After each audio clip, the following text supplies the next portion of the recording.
Okay, ఏంటంటే characteristics of DC series generator.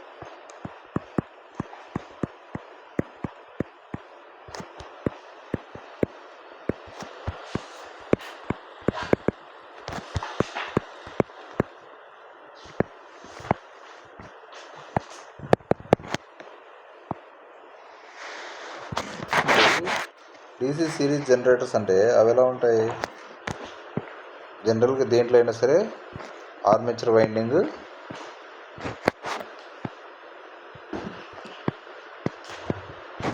And field winding ఉంటుంది.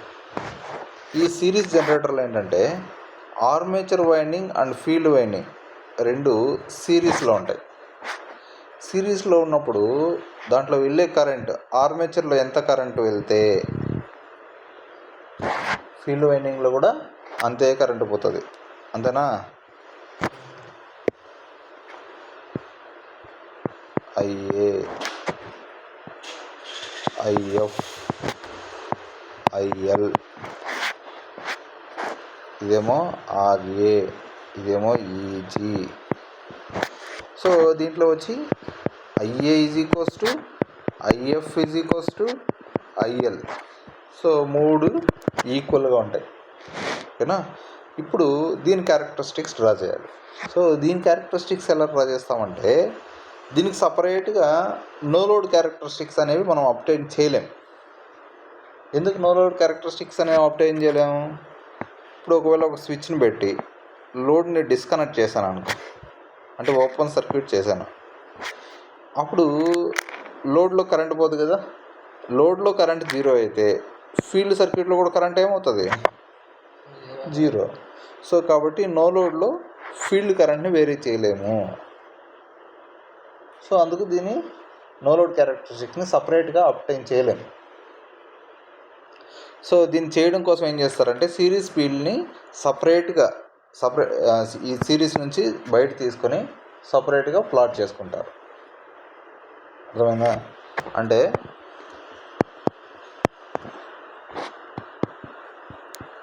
దీన్ని సపరేట్గా ఒక చిన్న బ్యాటరీ పెట్టి ఒక రియోస్టాటిక్ సిరీస్ పెట్టి ఎగ్జైట్ చేసి సో ఇలా లోడ్ కనెక్ట్ చేసుకొని దాని ప్లాట్ డ్రా చేస్తారు. సో అలా ప్లాట్ చేస్తే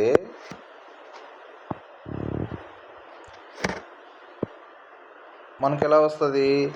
నువ్వే కాస్త గెస్. ఫస్ట్ ఇనిషియల్గా మామూలుగా అయితే ఐడియల్గా ఎలా ఉండాలి? కరెంట్ పెంచుతూ ఉంటే ఫీల్డ్ కరెంట్ అనేది ఇంక్రీజ్ చేస్తూ ఉన్నాను అనుకో, అప్పుడు ఏం కావాలి? ఫ్లక్స్ కూడా ఇంక్రీజ్ అవుతూ ఉండాలి. ఫ్లక్స్ ఇంక్రీజ్ అయితే జనరేటెడ్ వోల్టేజ్ ఏం కావాలి? ఇంక్రీజ్ అవ్వాలి. సో ఫ్లక్స్ ఎక్కువ అవుతూ ఉంటే సో కండక్టర్ వెళ్ళి ఫ్లక్స్ని కట్ చేయడం పెరిగిపోతుంది, అప్పుడు EMF ఎక్కువైపోతుంది. సో ఈ రిలేషన్ ప్రకారం మనకు ఫీల్డ్ కరెంట్ అనేది పెరిగితే జనరేటెడ్ వోల్టేజ్ కూడా పెరిగిపోవాలి. సో క్యారెక్టరిస్టిక్స్ ఇలా ఉండాలి. ఓకేనా? లీనియర్గా ఉండాలి. కానీ నేను కరెంట్ 0 చేసినప్పుడు, అంటే ఒక స్విచ్ పెట్టి ఇది ఓపెన్ చేసినప్పుడు రెసిడ్యూయల్ ఫ్లక్స్ అనేది ఒకటి ఉంది కాబట్టి సో రెసిడ్యూయల్ ఫ్లక్స్ వల్ల కొంత వోల్టేజ్ ఇంక్రీజ్ అవుతుంది, చాలా తక్కువ వాల్యూ. సో ఆ వాల్యూనే రెసిడ్యూయల్ వోల్టేజ్ అంటున్నాం. అంటే కరెంట్ 0 అప్లై చేస్తున్నప్పటికీ కొంత వోల్టేజ్ ఉంటుంది. ఓకేనా? సేమ్ మళ్ళీ స్విచ్ని క్లోజ్ చేసి నేను కరెంట్ని ఇంక్రీజ్ చేస్తూ వెళ్తున్నా. ఓకేనా? రియోస్టార్ట్తో కరెంట్ని ఇంక్రీజ్ చేస్తూ వెళ్తే ఇది ఏం చేస్తుందంటే స్లోగా ఇంక్రీజ్ అవ్వడం స్టార్ట్ అయ్యి ఇందులో జాయిన్ అయిపోతుంది. ఓకేనా? ఇక్కడ నుంచి లీనియర్గా ఉంటుంది. సో ఒక పర్టికులర్ పాయింట్ వెళ్ళిన తర్వాత నువ్వు కరెంట్ ఇంక్రీజ్ చేస్తూ ఉన్నా సరే నాకు ఫ్లక్స్ ఇంక్రీజ్ అవ్వదు. ఫ్లక్స్ ఇంక్రీజ్ అవ్వకపోతే EMF జనరేటెడ్ ఇంక్రీజ్ అవ్వదు. స్లోగా ఇంక్రిమెంట్ అనేది తగ్గిపోతూ వస్తుంది, తగ్గిపోయి కాన్స్టెంట్ అయిపోతుంది. ఓకేనా? సో ఇది ఎందుకంటే due to saturation, core saturation. So మనం ఆల్రెడీ ఫస్ట్ టాపిక్లో డిస్కస్ చేసాం. కోర్ శాచురేషన్ అనేది ఉంటుంది. ఈ కోర్ శాచురేషన్ వల్ల కరెంట్ ఇంక్రీజ్ చేస్తూ ఉంటే కూడా ఫ్లక్స్ ఇంక్రీజ్ అవ్వదు. డైపోల్స్ అన్నీ సో పోలరైజ్ అయిపోయినాయి. సో నీకు అక్కడ డైపోల్స్ ఇటు సైడ్కి రొటేట్ అవుతాయని చెప్పాను కదా. సో ఆ ప్రాసెస్ని మనం ఏమంటామంటే పోలరైజేషన్ అంటాం. పోలరైజ్ అంటే అంతా ఒకవైపు నిలబడ్డం. సో ఈ పీపుల్ అంతా ఈ పార్టీ పైన పోలరైజ్ అయ్యారు అంటే మీనింగ్ ఏంటంటే జనాలందరూ ఈ పార్టీ వైపునే ఇంట్రెస్టెడ్గా ఉన్నారు అన్నట్టు. సో అట్లా పోలరైజ్ అంటే అన్నీ ఒకే డైరెక్షన్లోకి వచ్చాడు. సో మళ్ళీ దాన్ని రివర్స్ చేసినప్పుడు మళ్ళీ అన్ని ఇటు సైడ్ వస్తే దాన్ని ఆ ప్రాసెస్ని ఏమంటారంటే పోలరైజేషన్ అంటారు. అర్థమైందా? ఓకేనా? ఇదేం క్యారెక్టరిస్టిక్స్ అంటే ఓసిసి ఆర్ మ్యాగ్నటైజేషన్ క్యారెక్టరిస్టిక్స్.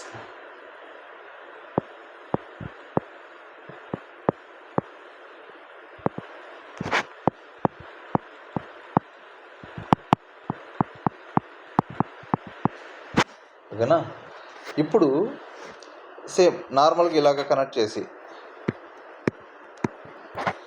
ఇప్పుడు నేనేం చేయాలనుకుంటున్నాను, నో లోడ్ క్యారెక్టరిస్టిక్స్ అయిపోయింది. నెక్స్ట్ నాకు కావాల్సిన క్యారెక్టరిస్టిక్స్ ఏంటి, ఇంటర్నల్ క్యారెక్టరిస్టిక్స్ అప్లైన్ చేయాలి నేను.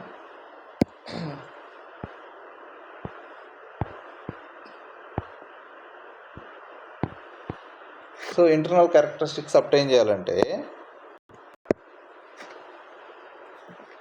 సో నాకు ప్రొడ్యూస్ అయిన వోల్టేజ్ ఇది with respect to field current అంటే లోడ్ కరెంట్.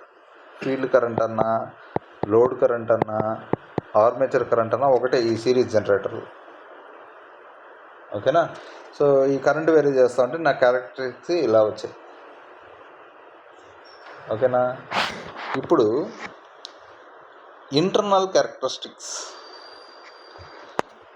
ఇప్పుడు నాకు ఫీల్డ్ సపరేట్గా ఎగ్జైట్ చేస్తే నాకు ఇలా జరిగింది. ఇప్పుడు నేను సెల్ఫ్గా అంటే ఈ ఫ్లక్స్ని దీనికే పంపిస్తున్నాను. ఇప్పుడు ఏమవుతుందంటే ఈ కరెంట్ కొంత వెళ్తుంది. ఈ కరెంట్ వల్ల ఫ్లక్స్ ప్రొడ్యూస్ అయింది.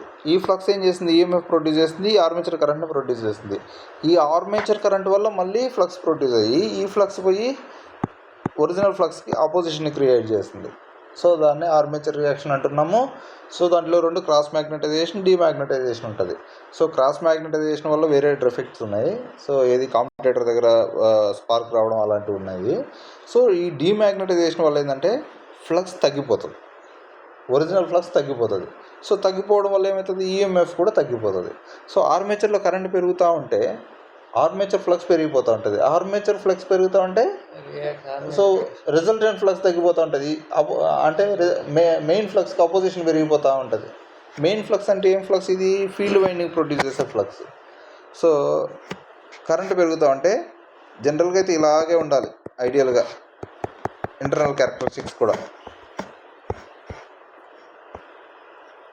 అంతేనా? సో ఇలా ఉండాలి. ఇలా ఉండకుండా ఏం చేస్తుందంటే కొంచెం స్లైట్గా డీవియేట్ అయ్యి క్యారెక్టరిస్టిక్ ఇలా కిందకు వస్తుంది. ఈ గ్యాప్ ఎందుకు వచ్చింది, ఇంత ఉండాల్సింది కొంత వోల్టేజ్ తగ్గిపోయింది. ప్రతి పాయింట్లోనూ వోల్టేజ్ తగ్గింది. ఎందుకు తగ్గింది చెప్పు, డ్యూ టు ఆర్మేచర్ రియాక్షన్.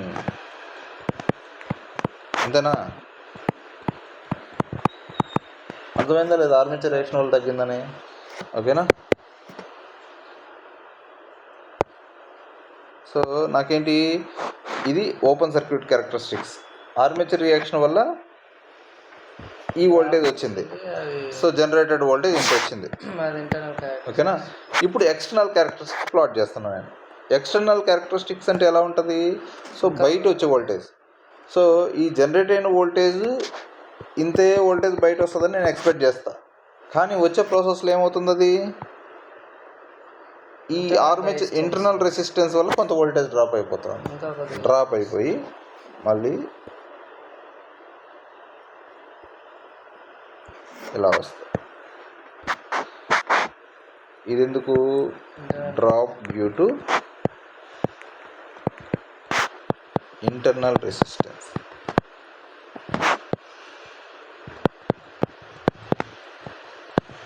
ఓకేనా? సో దీని ఈఎంఎఫ్ ఈక్వేషన్ రాయాల్సి వస్తే ఏమొస్తుంది, ఈజీ ఈజ్ ఈక్వల్స్ టు ఇది ప్రొడ్యూస్ చేసిన వోల్టేజ్, ఏడు కొంచెం డ్రాప్ అయిపోయింది సరే,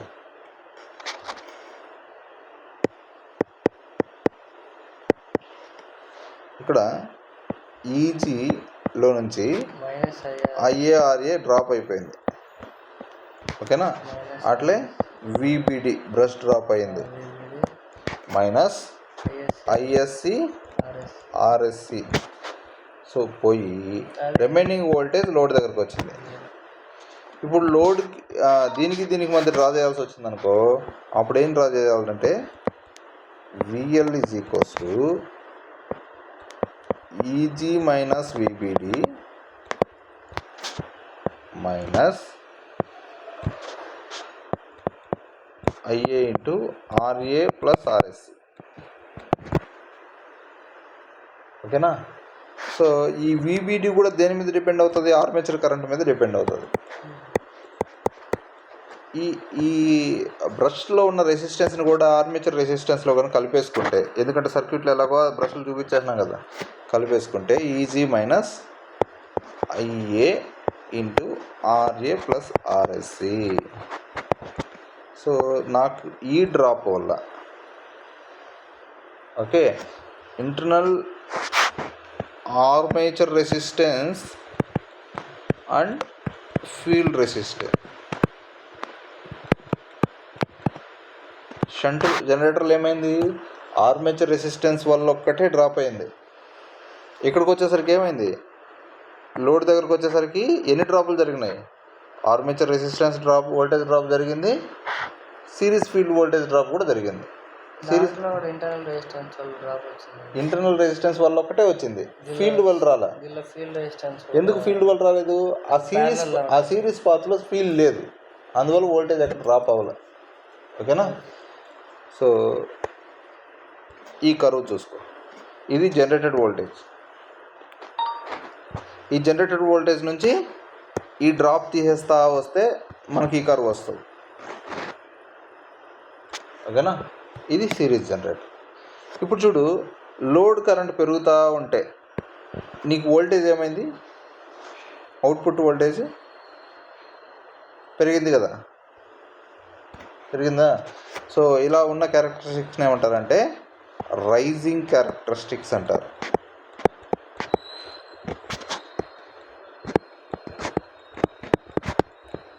ఏమంటారు, ఎందుకంటే పెరుగుతుంది కాబట్టి. ఒకవేళ తగ్గుతూ ఉంటే దాన్ని ఏమంటారు,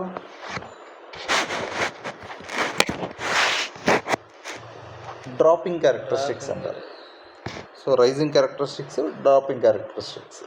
సో మన షంట్ జనరేటర్లు అయితే డ్రాపింగ్ క్యారెక్టరిస్టిక్స్, దాన్ని డ్రూపింగ్ క్యారెక్టరిస్టిక్స్ అని కూడా అంటారు, ఓకేనా. ఇక్కడ చూడు, ఇక్కడికి ఈ కాన్సెప్ట్ కంప్లీట్ అయిపోతుంది. సో ఇలా రైజింగ్ క్యారెక్టరిస్టిక్స్ ఉంది కాబట్టి ఇలాంటి జనరేటర్స్ని ఎలాంటి ప్లేస్లో వాడుకోవాలి అంటే, ఇప్పుడు ట్రాన్స్మిషన్ లైన్లో అనుకో, నువ్వు నో లోడ్ దగ్గర ఇన్పుట్ సైడ్ ఒక 130 kV ఇచ్చావు, అవుట్పుట్ సైడ్ 130 kV వస్తుంది, బాగానే ఉంది. ఇప్పుడు లోడ్ పెరుగుతూ ఉందనుకో, వోల్టేజ్ డ్రాప్ పెరుగుతుంది, లైన్లో వోల్టేజ్ డ్రాప్ పెరుగుతుందా. సో వోల్టేజ్ డ్రాప్ పెరిగితే లోడ్ సైడ్కి వచ్చేసరికి మనకు వోల్టేజ్ ఏమవుతుంది, 132 అనేది కాస్త ఏ 110 120 kVనో వస్తుంది. సో మనం దాన్ని యాక్సెప్ట్ చేయకూడదు. సో అలాంటి ప్లేస్లో ఈ జనరేటర్ని నేను సిరీస్లో కనెక్ట్ చేసేసాను అనుకో, సో ఎంత డ్రాప్ అయితే జరుగుతూ ఉందో దానికి అనలాగస్గా వోల్టేజ్ పెరిగిపోతూ ఉంటుంది కదా. ఇప్పుడు చూడు, ఒక ట్రాన్స్మిషన్ లైన్ ఉంది, ఇక్కడ ఇంపిడెన్స్ ఉంది, ఇది వోల్టేజ్ డ్రాప్ని క్రియేట్ చేస్తుంది. సో ఇప్పుడు నేనేం చేస్తానంటే ఒక సిరీస్ జనరేటర్ని తీసుకుని వచ్చి సిరీస్లో కనెక్ట్ చేసేస్తాను ట్రాన్స్మిషన్ లైన్కి, ఓకేనా. కనెక్ట్ చేస్తే ఈడ ఇన్పుట్ సైడ్ విఇన్ ఇచ్చాను, అవుట్పుట్ సైడ్ వి అవుట్ వచ్చింది. ఇప్పుడు లోడ్ కరెంట్ పెరిగితే నాకు ఇక్కడ డ్రాప్ పెరుగుతుంది, అంటే సంథింగ్ ఈ డ్రాప్ ఎంతో జరిగింది. సిరీస్ జనరేటర్ ఏం చేస్తుంది, లోడ్ కరెంట్ పెరిగితే లోడ్ కరెంట్ పెరిగితే అంటే ఈ పాత్రలో వెళ్ళే కరెంట్ పెరిగితే వోల్టేజ్ పెరుగుతుంది. సో ఇక్కడ ఎంత డ్రాప్ అయిందో దానికి అనలాగస్గా ఇది ప్రొడ్యూస్ చేసేస్తుంది అనుకో. సో నాకు అవుట్పుట్ సైడ్ పెద్ద డ్రాప్ కనపడదు, వోల్టేజ్ డ్రాప్ కనపడదు. సో ఈ కైండ్ ఆఫ్ అరేంజ్మెంట్ ఏమంటారంటే వోల్టేజ్ బూస్టర్స్ అంటారు. ఏమది? Voltage boosters. సో డీసీ ట్రాన్స్మిషన్లో మాత్రం వోల్టేజ్ బూస్టర్స్గా వాడడానికి సిరీస్ జనరేటర్స్ యూజ్ అవుతాయి. ఓకేనా?